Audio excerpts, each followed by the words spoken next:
रवींद्र मंडपरे मयूरभंज छौ नृत्य जीवंत है महाभारतर वीरगाथा अभिमन्यु चक्रव्यूह नाटक उत्सव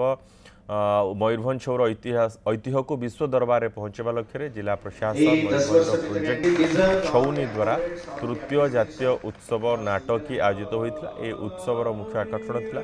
मयूरभंजर छौ नृत्य माध्यम परिवेशित अभिमन्यु बध प्रसंग महाभारत एक करुण कहानी को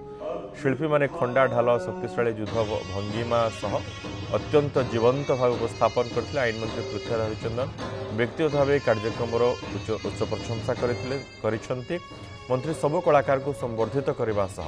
सर्टिफिकेट प्रदान कर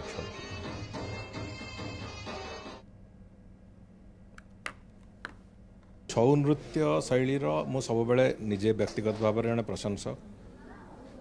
प्रोजेक्ट छाउणी बाबद मु आगु शुणी किंतु एत गभीर भाव में छौ नृत्यर गवेषणा एवं ताकू आगू को नवापाई जो उद्यम आरंभ होती ता सहित जड़ित समस्त को मोर अंतर धन्यवाद और कृतज्ञता जनाऊँगी कहीं नृत्य कला जदि तार आग्रह न करा जाए गोटे छोट शिशु को जमी बढ़ेला बेलू हाथ धरिकी चलैबार आवश्यकता थाए संस्कृति को से भाई हाथ धरिकी न चलैले तार पैटर्नाइजेशन न कले धीरे धीरे धीरे धीरे ता लुप्त हो जाए तेणुक ताकू हाथ धरिकी चलैवाई जो प्रक्रिया जो बंधु मैंने आरंभ कर प्रोजेक्ट छाउणी ना से निश्चित भाव में सेमानंकर ए उद्यम पाई महाप्रभु श्री जगन्नाथंकर आशीर्वाद रहिबो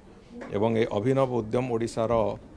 कला संस्कृति को बंचई रखापी प्रसारित करने आगू को नवापाई जो भूमिका से निश्चित भाव में आगू को जीव एवं ओडिशार गौरव ओडिशार